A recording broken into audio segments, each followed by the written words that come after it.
माझी जन्मठेप भाग 122. हा भाग श्री रमेश डांगे बडोदे यांनी आपले सुपुत्र आशिष डांगे यांच्या स्मरणार्थ प्रायोजित केला आहे. ह्या अंदमानाच्या वृत्तांतात बारी साहेबांच्या स्वभावातील कठोरपणाचेच उल्लेख आम्हास इतका वेळ वारंवार करावे लागले. परंतु बारी साहेबांच्या स्वभावाची दुसरीही एक बाजू होती. तिचा उल्लेख कुठेतरी करणे हे आमचे कर्तव्य आहे.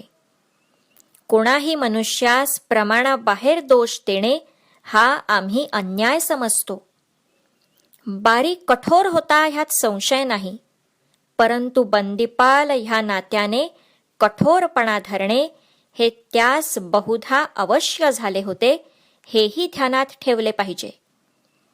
हिंदुस्थानातील अत्यंत निर्दय, दुष्ट, पापी आणि एक पैशासाठी दुसऱ्याचा प्राण हसत हसत घेणाऱ्या अनेक अपराध्यांच्या भयंकर समुदायास शिस्तीत ठेवणे हे काम त्याच्यावर बंदीपाल या नात्याने पडले होते.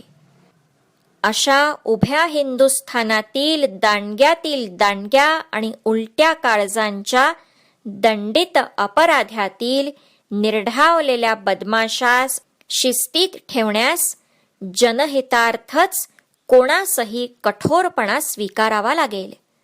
तसा तो बारीने स्वीकारला हा त्याचा अपराध नव्हता, हे आम्ही त्यास वारंवार सांगत असू.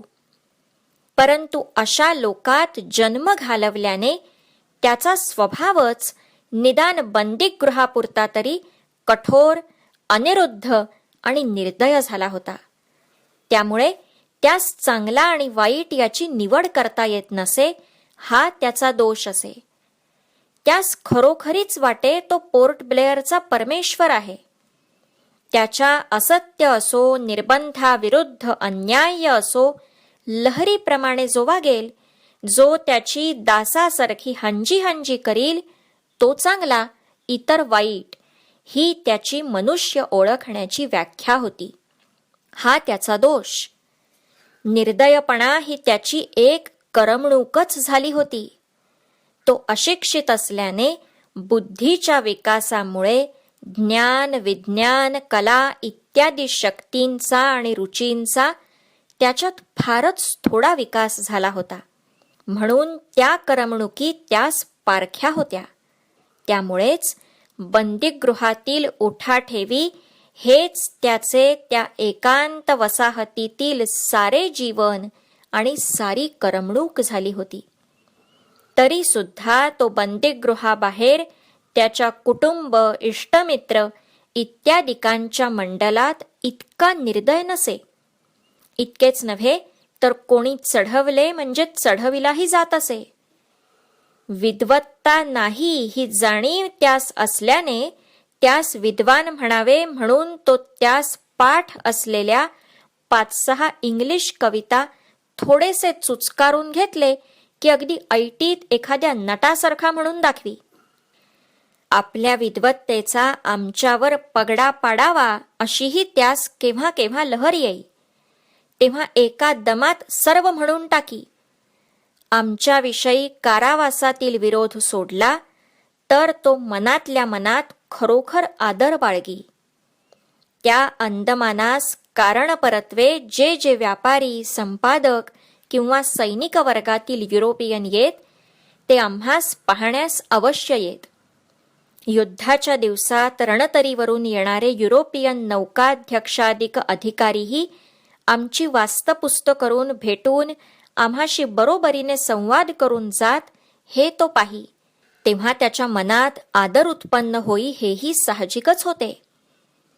त्याच्या कुटुंबातील मंडळीत त्याची पत्नी फार देवलसी असे आणि त्याची एकुलती एक 17-18 वर्षाची मुलगी रंगूनला मॅट्रिकपर्यंत शिकून शिक्षिका होत आली होती.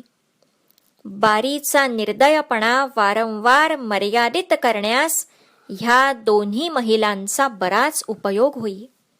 बंदिवान म्हणत त्यास फार कठोरपणा करताना पाहून त्याची देवलसी पत्नी वारंवार रोधित असे. त्या दोघींसही आमच्याविषयी व्यक्तिविषयक सहानुभूती वाटे. कुमारी बारी लहानपणापासून बारी मरण पावेतो जेव्हा जेव्हा रंगून होऊन सुटीसाठी अंदमानात येई तेव्हा तेव्हा आमच्या भेटीस कारागृहातही येई आणि सहानुभूतीपूर्वक अर्धा तास निरनिराळ्या विषयांवर संवाद करी. वैयक्तिक संबंधाने बारीच्या कुटुंबाशी आणि त्यावेळी बारीशीही आम्ही तितक्याच घरोब्याने आणि लोभाने वागू.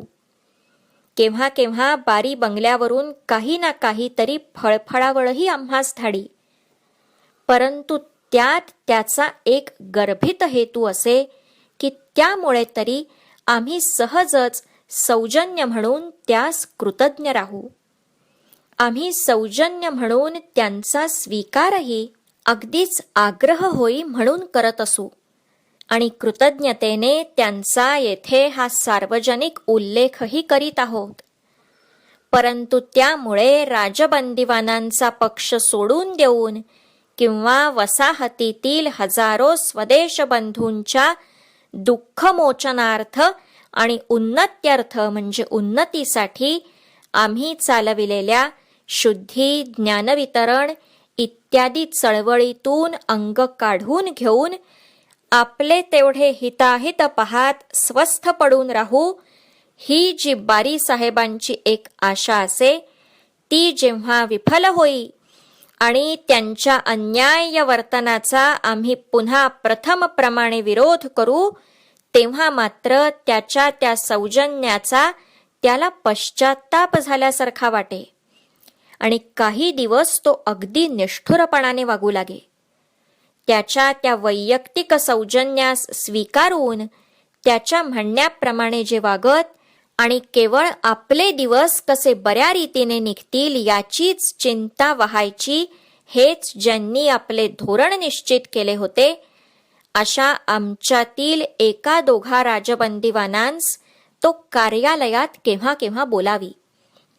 त्याच वेळी आम्हाला पण बोलवी, परंतु जाणून बुजून त्यांना खुर्ची देऊन काही लिहायचे काम देई आणि आम्हाला साध्या बंदिवानाप्रमाणे तिरस्कार्य अंतरावर वॉर्डरच्या पहाऱ्यात उभे करी.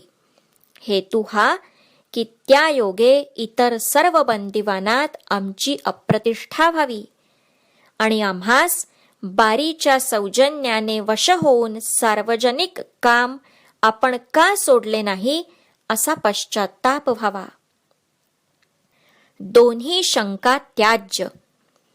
परंतु बारीने आमची अप्रतिष्ठा केली तरी बंदिवानात आमची प्रतिष्ठा उलट वाढत जाई हे तो विसरे.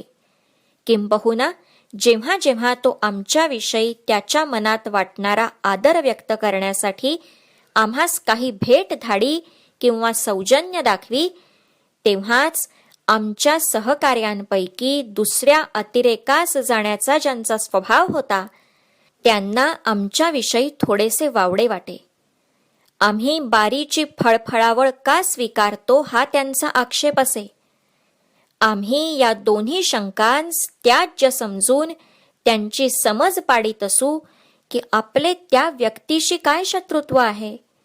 तो किंवा त्याची कुटुंबीय माणसे जेव्हा स्नेहाने आणि आदराने वागू इच्छितात तेव्हा तेव्हा आपण व्यक्तिविषयक सौजन्य दाखवणे आपले सभ्यपणाच्या दृष्टीने कर्तव्य आहे. त्यांच्या वर्तनाच्या आत जर विषारी हेतू असलाच तर ते विष आपण पचवीतच आहोत, तो हेतू आपण विफल करीतच आहोत. बारीस केव्हा आम्ही स्पष्टपणे सांगावे, आपल्या आग्रहाविषयी मी आभारी आहे, परंतु ज्या परिस्थितीत आपण आणि मी सापडलो आहोत त्या परिस्थितीत आपणास सार्वजनिक कार्यात विरोध करणे हे मला प्राप्त आहे.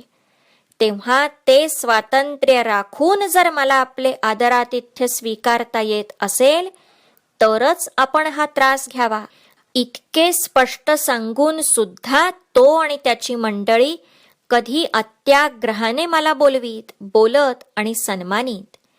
तेव्हा व्यक्तिदृष्टीने मीही त्यांचा हेतू तेवढ्यापुरता ते व्यक्त करीत त्याप्रमाणे निरपेक्ष आदरच आहे असे गृहीत धरून त्यांच्याशी कृतज्ञपणे वागे आणि तो सन्मान स्वीकारी. लेखक स्वातंत्र्यवीर सावरकर. वाचन गीता चारुचंद्र उपासनी. सावरकर वाङ्मयाधिकार श्री सात्यकी अशोक सावरकर.